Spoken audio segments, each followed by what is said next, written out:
atas amal buruk dan dosa yang pernah kita lakukan. Man yahdihillahu fala mudhillalah. Barang siapa yang telah Allah berikan dengan rezeki terbesar dalam kehidupan, yaitu hidayah, maka tidak ada yang bisa menyesatkannya. Wa may yudlil fala hadiyalah. Dan barang siapa yang Allah biarkan seseorang dalam kesesatan, kerugian terbesar dalam kehidupan, maka tidak ada yang bisa memberinya petunjuk selain petunjuk Allah Subhanahu wa ta'ala. Asyhadu an la ilaha illallah wahdahu la syarikalah.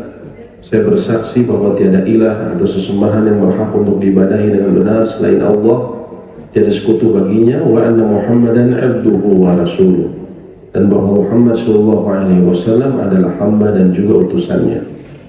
Allah berfirman, ya ayyuhalladzina amanu taqullaha haqqa tuqatih. Wahai orang-orang yang beriman, bertakwalah kalian kepada Allah dengan sebenar-benarnya takwa, wa la tamutunna illa wa antum muslimun. Dan janganlah sampai kalian meninggal melainkan dalam keadaan berpegang teguh dengan agama Islam, berserah diri kepada Allah. Allah juga berfirman, ya ayyuhalladzina amanu taqullaha wa qulu qawlan sadida. Wahai orang-orang yang beriman, bertakwalah kalian kepada Allah dan berkatalah dengan perkataan yang hak. Karena dengan berkata yang hak yuslih lakum a'malakum, Allah akan perbaiki amal-amal kalian. Wa yaghfir lakum dzunubakum, dan mengampuni dosa-dosa kalian. Wa may yuti'illaha wa rasulah, barang siapa yang selalu berusaha taat kepada perintah Allah dan Rasulnya, faqad faza fawzan 'azima, dia sungguh telah mendapatkan kemenangan yang agung, kesuksesan yang sejati. Amma ba'du, falhamdulillahirabbil alamin. Bapak Ibu sekalian, bersyukur kita kepada Allah Subhanahu wa taala yang telah memberikan kita rezeki yang tidak didapatkan oleh sebagian kaum muslimin lain yang telah mendahului kita. Itu antara lain, Allah telah memberikan kita usia dan juga taufiknya untuk melewati satu musim ketaatan, yaitu tentunya bulan Ramadan yang mulia, yang tentunya kita bersyukur Allah telah memberikan kita kesempatan. Dan sudah merupakan tradisi para ulama, setelah selesainya musim ketaatan, maka perhatian mereka berikutnya adalah bagaimana agar amal tersebut diterima. Sehingga para sahabat radhiyallahu ta'ala anhum, mereka ketika mengucapkan tahniah, ucapan selamat setelah selesai Ramadan, kita ketahui ucapan yang mereka katakan, dan itu pun kita ikuti. Taqabbalallahu minna wa minkum. Semoga Allah menerima dari kami dan dari kalian. Maksudnya apa? Menerima amal saleh. Menerima amal saleh. Perhatian mereka bagaimana agar ibadah mereka diterima oleh Allah Subhanahu wa taala. Dan ini telah dicontohkan oleh Nabi kita, ayahnya para nabi, Ibrahim alaihi salam. Beliau setelah membangun sebuah bangunan yang sangat mulia dan sangat penting dalam Islam, yang miliaran manusia ribuan tahun tawaf mengelilinginya, yang kita sholat menghadap kepadanya, Ka'bah.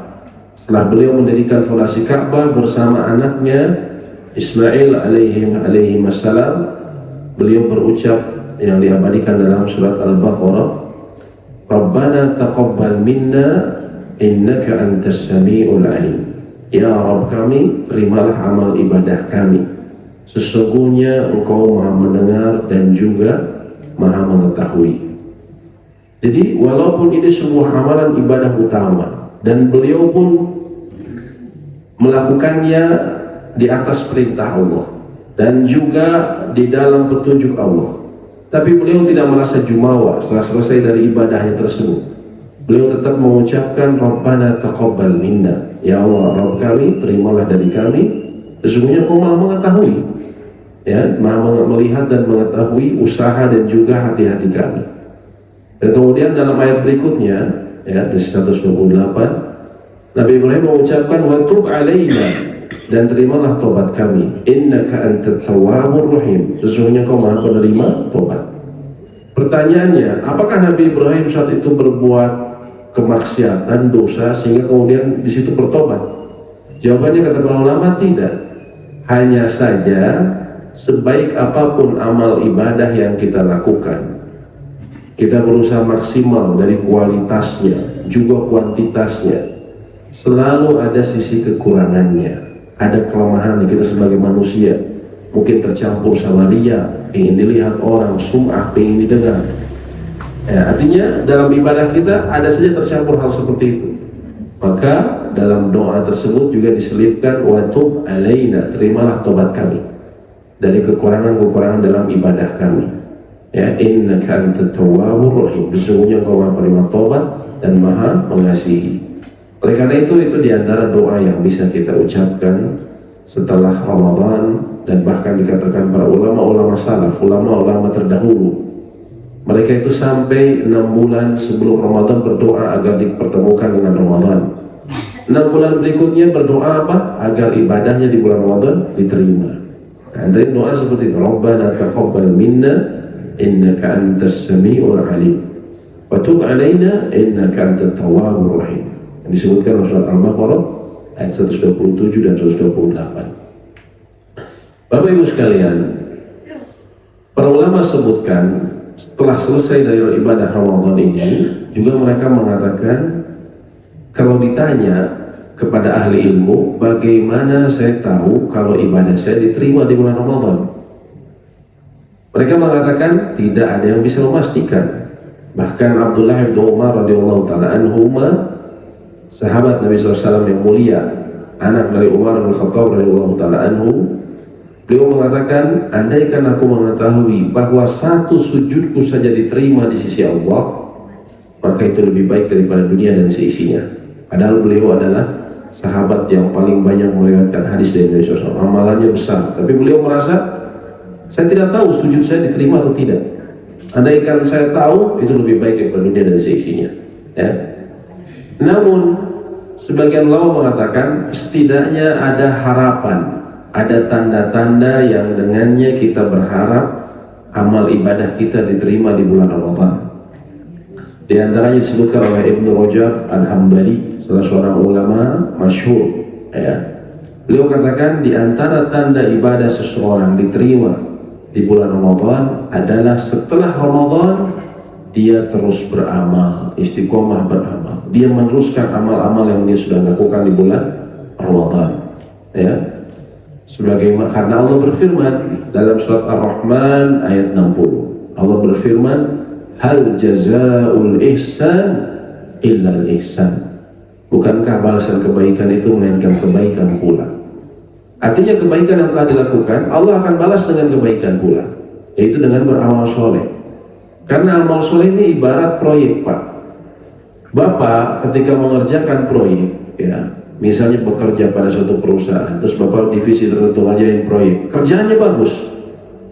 Kalau kerjaannya bagus, kira-kira atasan, nah udahlah kamu udah nggak usah kerja lagi, kamu udah bagus kerjanya. Atau justru, nih ada kerjaan lagi nih, ya. Atau kita kerja sama pemerintah. Wah ini bagus nih hasilnya nih, kasih lagi kerjaan, pasti kasih lagi Pak ya. Dan kita menginginkan itu. Kita dalam urusan dunia, kapan lagi nih ada proyek? Kita tunggu-tunggu kalau dalam urusan dunia. Amal soleh pun harus kita sadari seperti itu. Dia seperti amal seperti proyek. Ya. Jadi ketika kita selesai dari sebuah proyek, tanda diterimanya amal, kita dikasih proyek lagi Pak. Ya. Karena proyek itu kita di dunia kita tahu memang capek sih, ya, jadi banyak kerjaan lagi. Tapi kan saya tahu hasilnya, nanti dapat ya untung begini, dapat fasilitas ini dan itu. Begitu juga dengan amal soleh. Amal soleh selain itu adalah hak Allah, kita beribadah kepada Allah. Juga kita berharap apa yang ada di sisi Allah.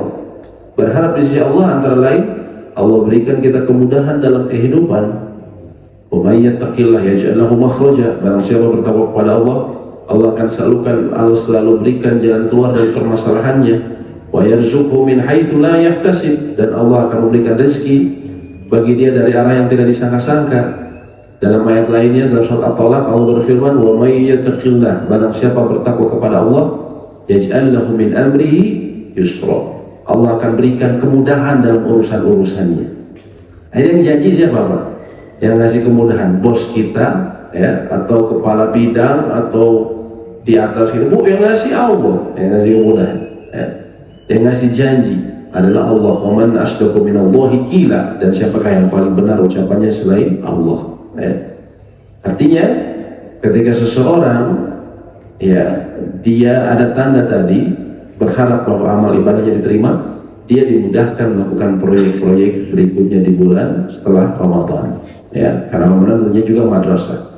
Oleh karena itu adalah sangat penting bagi kita setelah lepas Ramadan memperhatikan amal-amal kita untuk dilanjutkan di bulan lainnya. Memang tidak mungkin sekuantitasnya ya, sulit bagi kita menyaingi kuantitas ketika di bulan Ramadan. Bulan Ramadan kita Masya Allah sholat malam ya begitu panjang dengan bacaan yang panjang. Mungkin ketika saat ini kita tidak bisa menyamai seperti itu, semangatnya beda.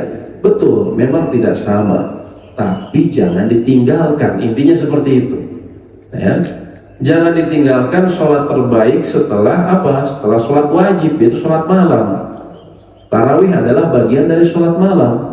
Bapak-bapak juga yang mungkin biasanya ketika Ramadan tarawih iya, terus misalnya ya kayak di Masjidil Haram atau mungkin di sini juga entah ada nanti jam 2 malam ada lagi sholat tahajud. Itu semua rangkaian dari sholat malam. Minimal mungkin kita tidak bisa sebanyak seperti itu, tapi menunjukkan istiqomah kita lakukan tetap. Misalnya di bulan biasa ini kita kerjakan 11, kalau tidak mungkin 9, witir kalau tidak 7, kalau tidak 5. Aduh saya 5 juga masih kadang nggak kekejar waktunya. Minimal 3. Aduh saya sulit 1 minimal. Masa 1 nggak bisa? Ya, kan batas witir tuh minimal 1. Ya.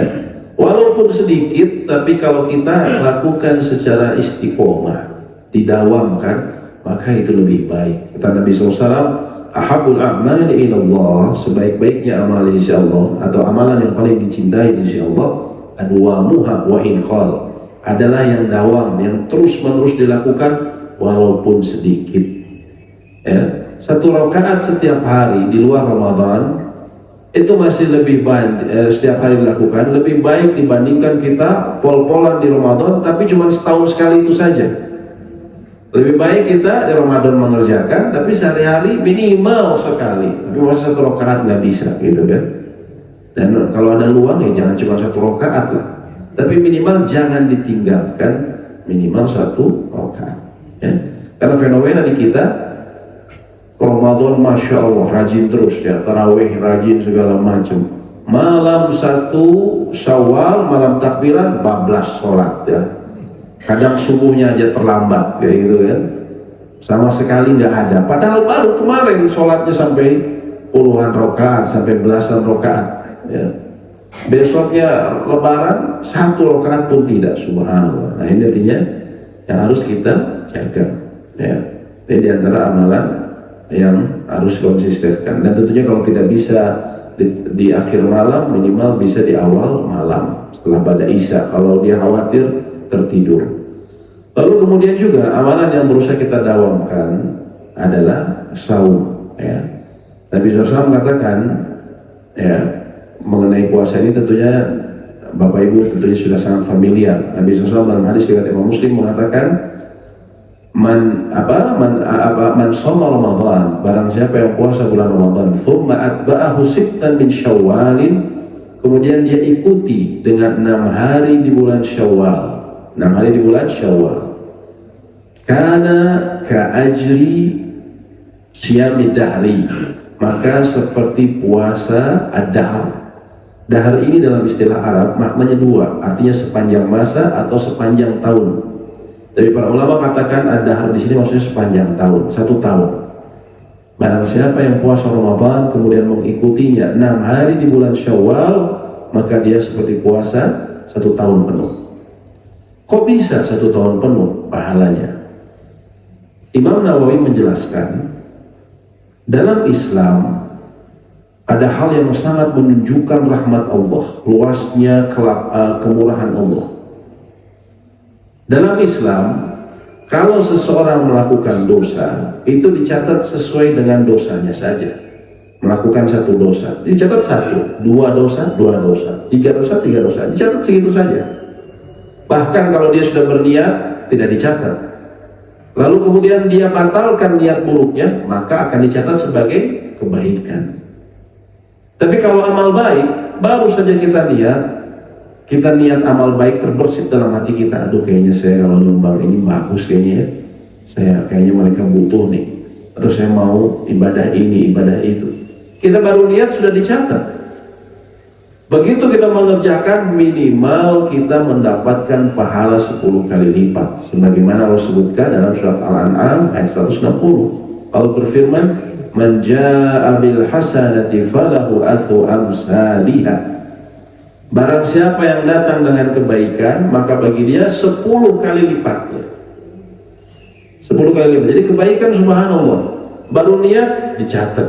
Begitu dikerjain minimal 10 kali lipat. Maka kata Imam Nawawi, Ramadan 1 bulan. Bila dikerjakan 1 bulan ini, maka bagi dia 10 kali lipatnya. Berarti sama dengan 10 bulan. Ya. Adapun 6 hari bulan Syawal, 6 hari misalnya dikali 10, 60 hari sama dengan 2 bulan. Jadi 10 tambah 2 berapa Pak? 12 bulan. Jadi sehingga kata Imam Nawawi, makanya pahalanya disebutkan 12 bulan.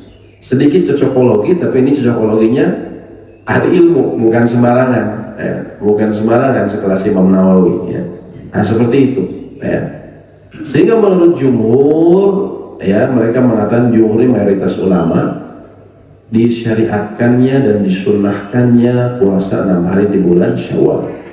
Kecuali memang ada sebagian kaum muslimin, yaitu dalam mazhab Imam Malik.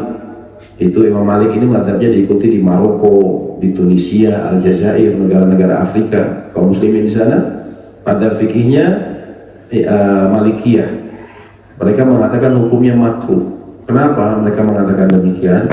Karena kata Imam Malik, di zaman beliau tidak melihat orang-orang soleh mereka berpuasa di 6 hari ini. Ya. Tapi Allahu a'lam hadisnya sahih, riwayat Imam Muslim. Ya. Sehingga menurut jumhur disyariatkan untuk puasa ini.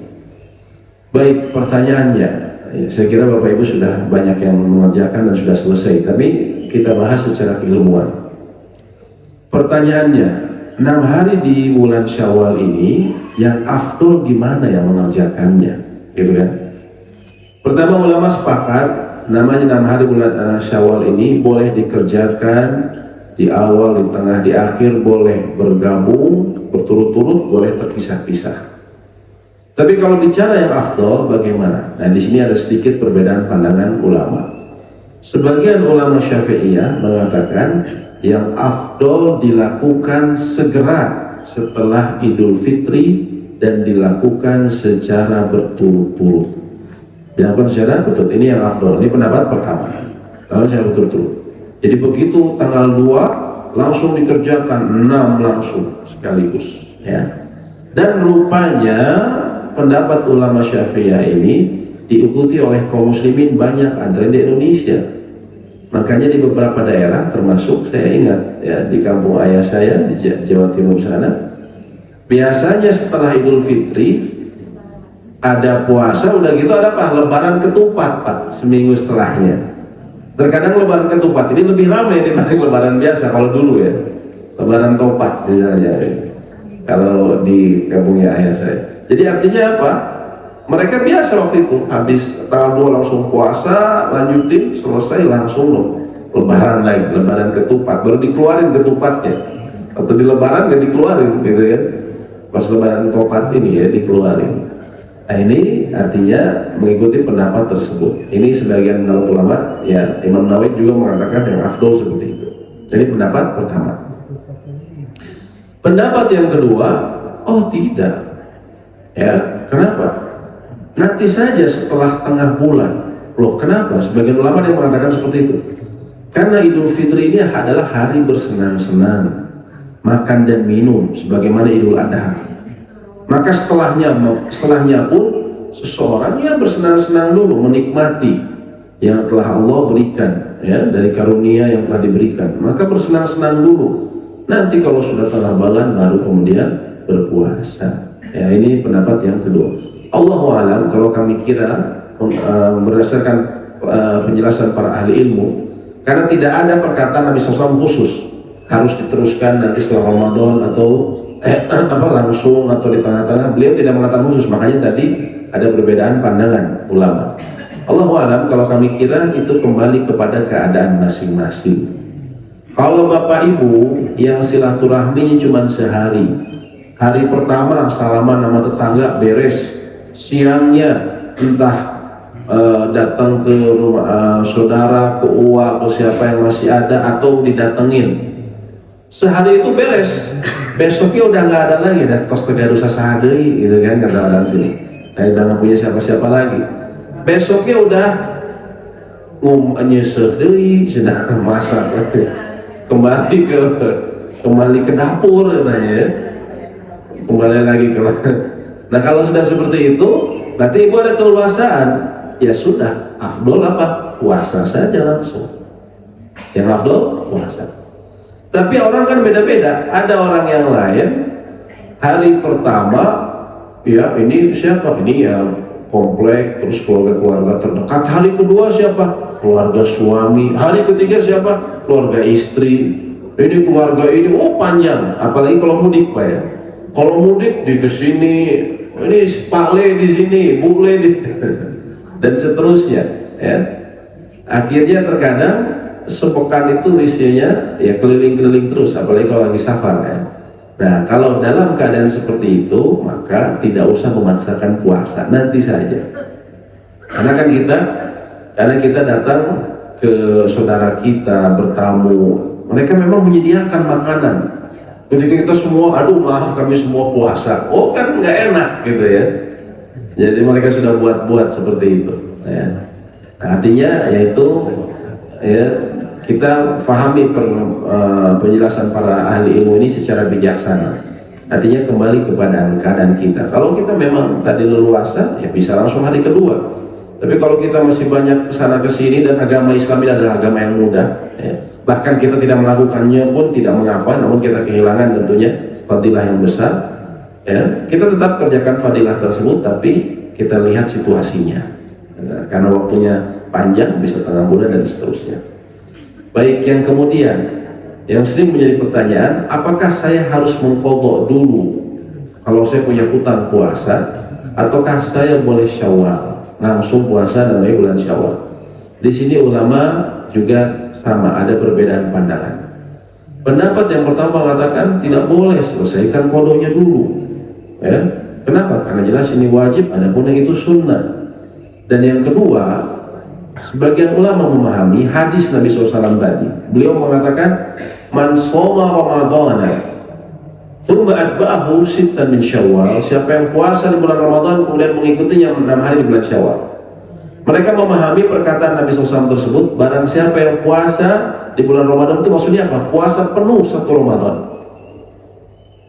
Lalu dia ikuti 6 hari bulan Syawal, maka dia mendapatkan pahala puasa 1 tahun penuh.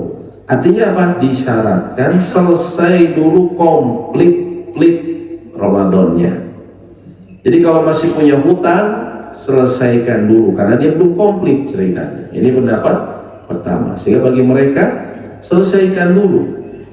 Nanti nggak kebagian dong, keburu habis. Saya kan kemarin Ramadan saya habis sakitnya 25 hari. Ya. 5 hari habis Ramadan saya ya sembuh, cuman saya kan ya masih lemah, saya harus makan dan segala macam. Akhirnya saya qadha langsung, ya. Akhirnya habis waktu Syawal. Nah, menurut pendapat yang pertama ini, antara ini populer dalam mazhab Imam Ahmad bin Hanbal. Mereka mengatakan, ya nanti bagaimana kalau dia masih ingin Syawal? Bisa dia qadha di bulan Dzulqa'dah. Di bulan Dzulqa'dah. Sebagaimana puasa Ramadan dia qadha, maka Syawal pun dia bisa qadha. Ini antara yang disebutkan oleh sejumlah ulama Syafi'iyah dan juga ulama dari kalangan Hanabilah atau Hambali. Ya. Pendapat yang kedua adalah pendapat yang mengatakan boleh mendahulukan puasa Syawal, dan ini pendapat jumhur, mayoritas ulama. Tapi mereka sepakat yang afdol tetap memang didahulukan apa? Qadha. Tapi andaikan seseorang mau mendahulukan puasa dalam hari bulan Syawal, boleh. Kenapa? Karena qadha itu disebutnya wajib muwassa, istilah para ulama. Wajib muwassanya apa? wajib yang bersifat leluasa, yaitu apa? Dia bisa kerjakan selama 11 bulan, di antara 11 bulan. Sebagaimana ibunda kita semua Aisyah radhiyallahu taala anha, beliau itu kalau mengqadha puasa Ramadan yang beliau waktu itu datang bulan, beliau qadha di bulan Sya'ban, 1 bulan sebelum Ramadan. Ketika ditanya apa alasannya, karena kedudukan Nabi SAW di sisi. Artinya beliau sebagai istri berusaha melayani Nabi SAW, sehingga akhirnya baru sempatnya di akhir tahun, yaitu di akhir menjelang Ramadan di bulan Sya'ban. Artinya boleh seseorang mengqadha itu sepanjang 11 bulan, ya, kapan saja di waktu 11 bulan itu. Disebutnya wajib, namun dia terdapat keleluasaan waktunya. Sehingga menurut jumhur boleh saja, karena waktunya tadi leluasa, boleh saja seseorang mendahulukan puasa Syawal, walaupun mereka menganggap tadi kalau bicara afdol tetap saja yang qadha dulu diselesaikan, gitu kan? Yang qadha diselesaikan. Nanti kalau nyisa 3 hari kemudian gimana? Saya selesai qadha, saya sih sebenarnya memang mengikuti pendapat mayoritas ulama misalnya. Tapi saya kan saya pengen nyelesain dulu lah, nyelesain. Tapi nyisa akhirnya cuma 4 hari, saya kurang 2 hari. Bagaimana nih? Kata para ulama tadi bisa dia qadha di Zulqa'dah 2 harinya, seperti itu. Ya, itu penjelasan para ahli ilmu mengenai pelaksanaannya, ya, seperti itu. Lalu yang kedua, yang berikutnya pertanyaannya, apakah boleh saya gabungkan niatnya, ya, puasa Syawal dengan puasa yang lain? Contohnya tadi puasa qadha, boleh nggak digabungkan? Nah, ini namanya fikih, biasa ulama ada beda pandangan. Dalam mazhab Imam Syafi'i mengatakan boleh, ya. Sebagian ulama Imam Syafi'i mengatakan boleh, tapi sebagian lain mengatakan tidak boleh. Kenapa tidak boleh? Karena kedudukannya beda, satu wajib, satu sunnah. Seperti kita menggabungkan antara qobliyah zuhur dengan sholat zuhur, kan nggak boleh. Dan Allahu a'lam ini pendapat yang lebih kuat, walaupun kita menghormati pendapat yang pertama. Pendapat yang kedua ini mengatakan tidak boleh, ya, tidak boleh. Karena dalam pelaksanaannya juga siam wajib dan sunnah ini ada perbedaan, Pak. Kalau siam wajib, contohnya siam wajib ini apa? Ramadan, qadha, apalagi Bu? Kafarat, apalagi? Nazar. Nazar juga termasuk wajib, ya. Itu salah satu syaratnya harus meniatkan di malam hari. Yang disebut malam hari itu dari maghrib sampai menjelang subuh. Berdasarkan perkataan Nabi SAW, man lam yubayyitin niyyati qabla al-fajri fala siyamalah. Barang siapa yang tidak meniatkan di malam hari, ya, sebelum fajar untuk melaksanakan siaman lam yubayyitin niyyati fala siyamalah. Barang siapa yang tidak meniatkan untuk berpuasa di malam hari, maka tidak ada puasa bagi dia. Kata para ulama ini puasa wajib. Sehingga kalau seseorang baru niat puasa qadha, nanti setelah adzan subuh, saya punya hutang, ya, tapi saya belum makan dan minum. Kita baru kepikiran apa? Setelah salat subuh, Pak. Boleh nggak? Nggak boleh. Harus dia niatkan sebelumnya. Itu kalau puasa wajib. Tapi kalau puasa sunnah, kita ngedadak, kita belum makan dan minum sampai jam 9 pagi. Terus dengar orang-orang ngomong, sekarang teh puasa Syawal yang gini-begini. Oh iya ya, puasa Syawal, saya teh lupa. Tapi saya belum makan dan minum dari pagi. Ini jam 9. Terus kemudian berpikir, saya mau puasa aja lah, puasa Syawal, boleh gak Pak? Boleh kalau puasa sunnah. Karena Nabi SAW pernah seperti itu. Beliau datang kepada Aisyah radhiyallahu taala anha, apakah kita memiliki makanan? Kata Aisyah, tidak ada. Itu beliau datang waktu duha. Kata Nabi SAW, kalau begitu saya puasa saja. Nah, kata para ulama, kalau puasa sunnah boleh seperti itu. Batasnya sampai zuhur. Sebagian ulama mengatakan sampai zuhur. Ya. Artinya ada perbedaan. Ya, oleh karena itu, ya, tidak digabungkan. Nah, kalau saya gabunginya dengan Senin Kemis, saya biasa Senin Kemis. Saya sih, atau misalnya saya enggak Senin Kemis sih, saya enggak, cuman saya selalu ngerjain puasa 3 hari di 1 bulan, khususnya di tengah, yaitu Ayyamul Bid. Ayyamul Bid itu apa? Hari-hari putih. Kenapa disebut hari putih? karena bulan lagi purnamanya saat itu, lagi putih-putihnya, gitu kan? Jadi disebut ayam albid, itu artinya putih. Nah, saya gabungin sama puasa ayam ubid, atau yang tadi biasa Senin Kemis saya gabungin sama Senin Kemis niatnya. Boleh nggak? Kata para ulama, karena sama-sama statusnya sunnah, maka boleh. Bahkan sebagian ulama yang mengatakan itu bahkan diharapkan pahalanya lebih besar. Kenapa mereka mengatakan seperti itu? Ya itu, karena mereka mengatakan kalau ada satu ibadah yang terdapat dua faktor yang mendorong untuk melakukannya, maka itu diharapkan lebih besar pahalanya. Sebagai mereka memahami dari hadis mengenai sedekah kepada kerabat. Para sahabat Nabi SAW, sahabiyah, para wanita, dahulu ketika ada perintah untuk mereka untuk bersedekah, mereka segera menyedekahkan perhiasan yang mereka miliki. Tapi mereka kebingungan, saya mau kasih ke siapa? Ya, sebagian mereka ada yang ngasih ke keponakannya, ada ke saudara terdekatnya. Ketika ditanyakan kepada Nabi SAW, bolehkah saya memberikan kepada mereka, kepada orang-orang terdekat, ya, kerabat? Kata Nabi SAW, ya boleh. Falaki ajran, dan bagi engkau dua pahala. Pahala apa? Pahala sedekah, dan yang kedua pahala menyambung silaturahmi atau menyambung kekerabatan. Nah, jadi kalau kita ngasih, misalnya punya uang, saya punya uang pengen sedekah nih, ada kelebihan harta, ada 2 juta nih, kita ngasih ke yayasan amal, atau kita ngasih ke misalnya orang terdekat kita. Waduh, ternyata saya punya paman atau punya sepupu yang punya paman orangnya kesulitan, saya kasih ke dia, saya untuk sekalian nyambung silaturahmi. Itu pahalanya lebih besar, karena kita pahala sedekah dan pahala menyambungkan silaturahmi. Nah, makanya dari situ para ulama memahami puasa pun diharapkan seperti itu. Kalau ada dua niatan yang sama-sama diperbolehkan, maka insya Allah diharapkan pahalanya lebih besar. Nah, seperti itu. Kemudian sekarang kita berbicara mengenai puasa qadha. Ya tentunya sebagian mungkin ada yang sakit ataupun yang safar di bulan Ramadan kemarin. Bagaimana kemudian kita mengqadhanya? Mengqadha tadi kita sebutkan hukumnya wajib muasa, wajib yang terdapat keleluasaan. Bisa sepanjang 11 bulan kita lakukan, ya. Tapi bagaimana kalau kita tunda-tunda sampai lewat 11 bulan? Misalnya kita punya hutang Ramadan 2024, kita tunda-tunda kemarin, tiba-tiba kemarin datang Ramadan, aduh belum bayar saya, ya 10 hari waktu itu sakit, gitu kan? Padahal kita ada waktu. Apa yang harus dilakukan? Tentunya kita puasa kemarin, sekarang kita bayar puasa 2024 tadi yang 10 hari. Tapi karena kelalaian kita, maka umumnya ulama katakan selain kita puasa 10 hari, kita juga membayar fidyah. Karena ini berdasarkan fatwanya para sahabat. Para sahabat ketika ditanya, seseorang yang mengakhirkan qadhanya sampai datang Ramadan berikutnya, maka apa yang dilakukan? Maka bagi dia tetap qadha dan juga dia membayar fidyah.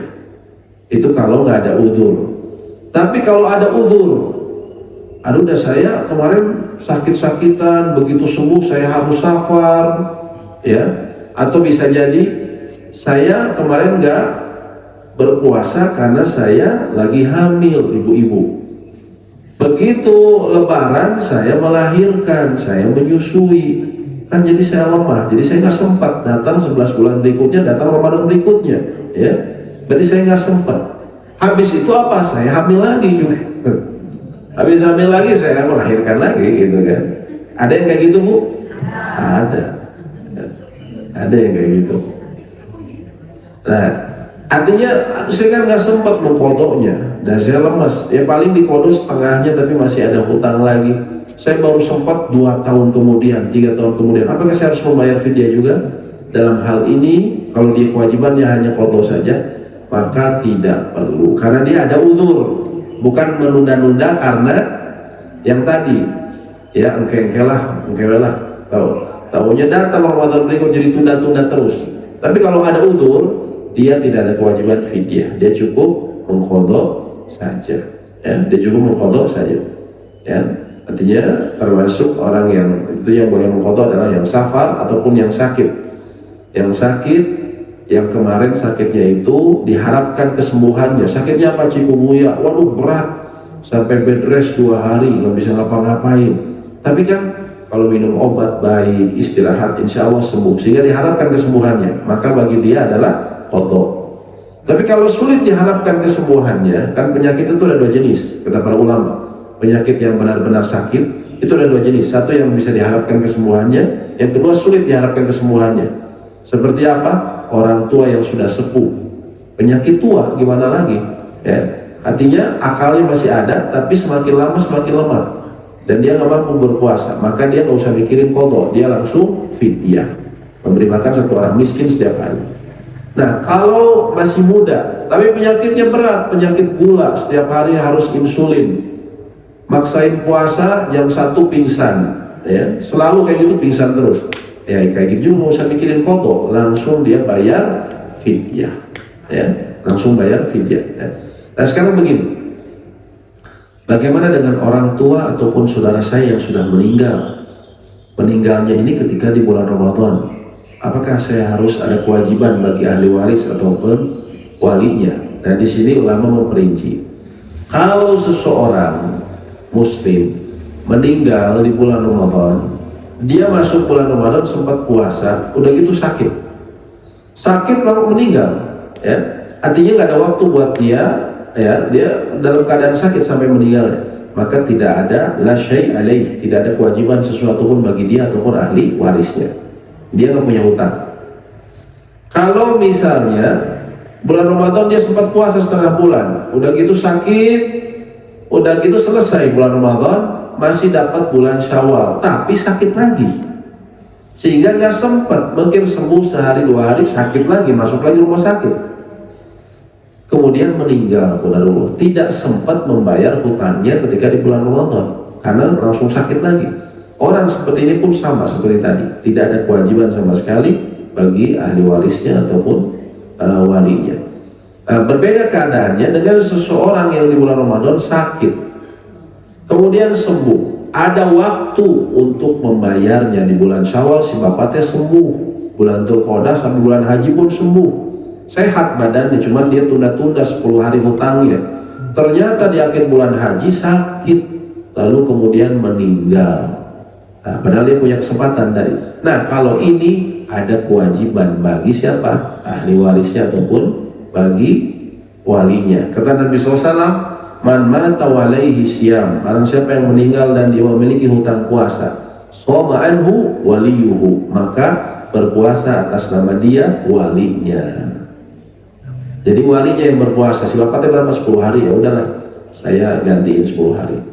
Nah, bisa sama anak-anaknya, bisa sama kakaknya, bisa sama adiknya. Ustadz, bagaimana ini yang meninggal umurnya 100 tahun? Ini anak-anaknya 80 tahun semua.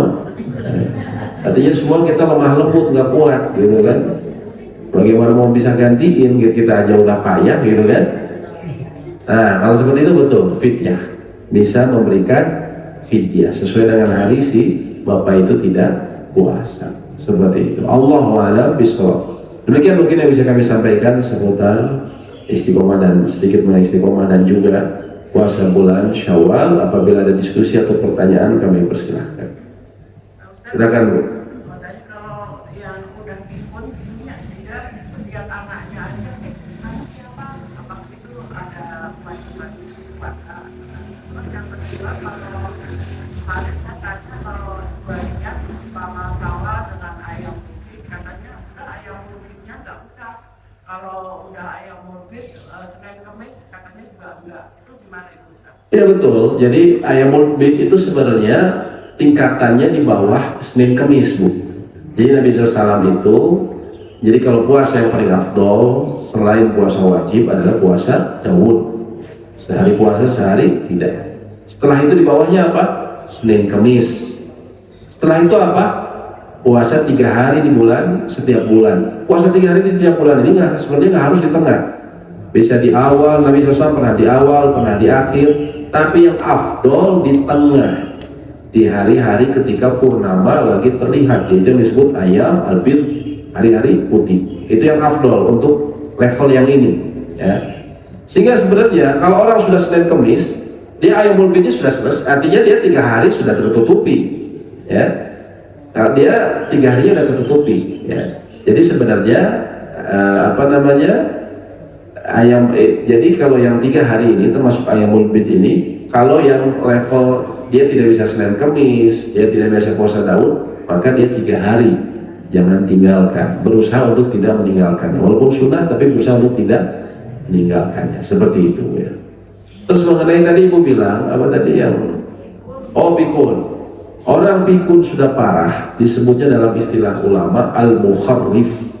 Al-mukharrif ini dia pikunnya sudah parah, antara lain ditandai dengan dia tidak mengenali orang-orang di sekelilingnya, ya. Ini kan sudah parah, orang tidak kenal, lihat istrinya masuk kamar pakai pakai mukena serba putih, pakai bedak, lari, curi. Nah, ya. Ketika melihat seperti itu, ya. Karena mungkin kajung jurigan dulunya. Nah, seperti ini, kalau orang seperti ini, pikunnya udah parah, dia juga biasanya orientasi waktunya kacau, ya. Sholat itu kacau waktunya biasanya. Sholat jam 11 nggak mau pakai mukena, nih badeka mana? Tapi 11 kamu mau kena akhir, atau sholat subuh atau tamu akhir, gitu kan? Orang seperti ini tidak ada kewajiban puasa, tidak ada kewajiban sholat bagi dia, ya. Tidak perlu membayar fidyah, tidak perlu mengqadha. Kenapa? Karena Nabi SAW mengatakan rufi'al qalamu an thalathatin, pena catatan amal itu diangkat dari 3 kelompok. Kita Bapak Ibu sekalian, waktu balik ditulis, dibuka catatan amal, ditulis semua kerjaan kita dulu, amal buruk, amal baik itu ditulis begitu lengkap semenjak kita balik. Tapi ada kelompok golongan yang mereka kemudian diangkat pada catatan amalnya. Siapa mereka? Kata Nabi SAW, anin naim hatta yastayqidh, dari seorang yang tidur sampai dia bangun. Ketika dia tidur, dia melakukan apapun, ya, dia tidak sadar, maka tidak dicatat amalannya. Yang kedua, anis sobi hatta yahtaliba, dari seorang anak sampai dia bermimpi atau balik. Ketika dia belum balik, tidak dicatat. Yang ketiga, anil majnun hatta yakila, dari seorang yang gila sampai berakal, maka dia tidak dicatat ketika gila. Ulama mengkiaskan mukharrif, orang yang pikun parah, seperti orang gila. Kenapa? Dari sisi akalnya memang tidak berjalan, maka dia tidak ada kewajiban sholat, tidak ada kewajiban saum, tidak ada kewajiban haji, ya. Yang ada kewajiban apa? Zakat tetap. Orang pikun kalau hartanya masih ada, tetap zakatnya jalan. Orang kaya, orang gila hartanya banyak, ya, tetap zakat, ya. Misalnya dulu si bapak nih crazy rich, orang kaya gila, orang gila kaya, tapi nyalek, gagal, akhirnya gila, gitu kan? Akhirnya gila, ya. Tapi anak-anak yang pegang hartanya harus dikeluarin zakat atas nama dia. Nah, ini beda. Ya, kalau zakat tidak ada syarat akal, seperti itu, ya. Allah wa'alam bishawab. Ya, silakan bila ditanyakan lagi. Ya, Allah. Ada pendapat kalau ibadah fisik tidak boleh dibadalkan, di haji, puasa, umroh, termasuk umroh, ya, umroh, haji, umroh, puasa, sholat, itu ya, ada pendapat seperti itu. Yang boleh dibadalkan itu adalah ibadah non fisik, Pak, seperti zakat, infak, sedekah. Ya. Bagaimana pendapat itu? Ditanya apa dalilnya? Tanya saja apa dalilnya. Sedangkan kalau haji, kalau sholat memang tidak bisa digantikan. Kalau haji itu memang ada dalilnya. Nabi SAW ketika ada seseorang dia berhaji, ada beberapa dalil yang menyebutkan, ya. Antara lain seseorang dia mau berhaji, terus dia bilang Allahumma labbaik Allahumma hajjan an subrumah. Man subrumah, kata Nabi SAW. Ya, aku memenuhi panggilanmu untuk berhaji atas nama Subrumah. Siapa Subrumah? Akhun li, saudara saya. Nabi SAW bertanya, apakah kamu sudah berhaji? Belum. Haji dulu atas nama kamu, kemudian atas nama, nanti kemudian kamu ada kesempatan haji lagi, Subrumah, atas nama saudaramu. Artinya apa? Beliau mengisyaratkan bolehnya membadalkan atas nama saudaramu. Begitu juga Nabi SAW pernah didatangi seorang wanita. Ya Rasulullah, sesungguhnya ayahku sudah begitu lemah, dia tidak bisa menempuh perjalanan untuk haji dan begini begitu. Ya, masih hidup tapi sudah begitu lemah, nggak bisa haji. Ya, apakah saya berhaji dengannya? Iya, berhaji dengannya. Berhaji atas namanya. Juga yang seorang perempuan yang dulu andaikan ibuku masih hidup tentunya akan berhaji, maka berhajilah kata Nabi SAW. Nah itu dalil-dalil yang menyebutkan mengenai haji. Ya. Jadi ketika seperti itu ditanyakan apa dalilnya bahwa tidak boleh, sedangkan ada penjelasannya dari Nabi SAW, hadis-hadis yang menyebutkan kalau kita pakai akal-akalan bahwa seseorang tidak bisa digantikan, ya, wala taziru waziratun ukhra, misalnya kayak dosa tidak bisa menanggung dosa lain. Kalau kita pakai akal ya, tapi kan ada dalil-dalilnya. Ada dalil-dalil yang menyebutkan beberapa ibadah itu ibadah fisik seperti haji ataupun umroh. Umroh jumhur mengatakan boleh dibadalkan dengan syarat sudah meninggal atau masih hidup tapi dia tidak memiliki kemampuan kesehatan, badannya tidak memungkinkan. Bahkan mengenai haji, para ulama itu umumnya ulama membagi kemampuan itu manusia terbagi menjadi 4. Yang pertama apa? Dia mampu secara harta dan fisik, maka dia hukumnya wajib untuk berhaji. Mau dibilang, saya belum ada panggilan, nggak ada. Sama seperti azan, sudah ada waktunya azan, mau kita belum siap nggak siap, kalau waktunya sholat ya sholat. Jangan sampai nanti lewat sholat zuhur jam 12 sampai jam 3 dia nggak sholat, dan saya belum merasa dipanggil gitu kan, nggak bisa. Haji itu kalau sudah dia fisik, dia mampu harta, maka kelompok yang pertama wajib haji. Yang kedua adalah yang dia tidak memiliki harta, tidak juga memiliki fisik yang mumpuni untuk pergi, maka saat itu gugur kewajiban haji bagi dia. Yang ketiga, dia memiliki kemampuan fisik tapi dia tidak memiliki harta, ya, untuk menempuh ke sana perjalanan dari Indonesia. Dia memiliki fisik, cuman dia tidak memiliki harta untuk ditinggalkan keluarganya, nggak ada, maka saat itu dia tidak wajib. Dan yang keempat adalah kalau seseorang memiliki kemampuan harta tapi tidak memiliki kemampuan fisik, dia kaya secara materi tapi tubuhnya sakit-sakitan, nggak mungkin perjalanan itu, nggak mungkin. Kan banyak orang penyakit berat tapi dia belum haji, maka apa? Ulama mengatakan wajib bagi dia untuk inabah, untuk membadalkan orang. Dia menyuruh orang, membayar orang untuk membadalkan atas nama dia, itu hukumnya wajib. Artinya badal haji umumnya ulama kita lihat mereka mengatakan boleh, ya. Jadi kita dalam hal ini ya, kita lihat dalilnya lebih kuat itu, dan itu yang pendapat yang difahami oleh umumnya ulama internasional, ya. Bukan ustadz lokal tapi ulama internasional, ya. Artinya kita perlu bandingkan secara keilmuan, wawasan keilmuan kita harus kita perluas, ya. Dalam membandingkan fatwa kita perbandingkan dengan ulama-ulama yang diakui internasional dan ribuan tahun. Nah, seperti itu. Allahu a'lam bishawab. Seperti itu, Pak, ya. Pak, jadi gini, saya pernah ingat alasannya kalau kita melakukan ibadah gitu ya, kemudian juga kita doakan supaya orang tua kita mendapat kebaikan. Maka itu orang tua itu tadi haji ya, orang tua belum haji. Jadi kita orang tua juga kebagian Pak dari haji kita, jadi nggak usah. Pertanyaannya itu dalil atau logika? Penafsiran, Pak. Nah, maksudnya mana yang lebih kuat, dalil atau logika? Katanya ngikuti dalil, katanya Al-Quran Sunnah, ya. Makanya kita Al-Quran Sunnah ini harus berdasarkan pemahaman para ahli ilmu yang diakui. Pemahaman ahli ilmu yang diakui, bukan pemahaman sebagian, ya mohon maaf, sebagian ustadz atau sebagian orang, tapi pemahaman ulama yang diakui secara internasional ribuan tahun, ya. Para imam-imam, ya.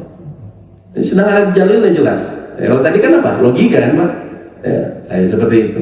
Tentunya dalil lebih seperti itu. Allahu a'lam bishawab. Ya. Baik, demikian mungkin yang ibu-ibu ada yang mau tanyakan lagi. Ya.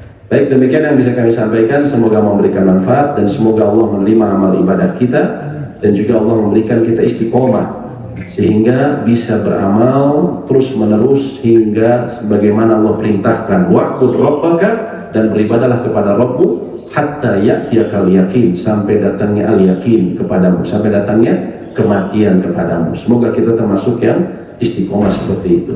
Allahumma anfa'na bima 'allamtana wa 'allimna ma yanfa'una wa zidna ilma. Rabbana taqabbal minna innaka antas samiul 'alim wa tub 'alaina innaka antat tawwabur rahim. Rabbana atina fid dunya hasanah wa fil akhirati hasanah wa qina adzabannar. Amin ya rabbal alamin. Subhanakallahumma wa bihamdik Asyhadu an la ilaha illa anta astaghfiruka wa atubu ilaik. Assalamualaikum warahmatullahi wabarakatuh.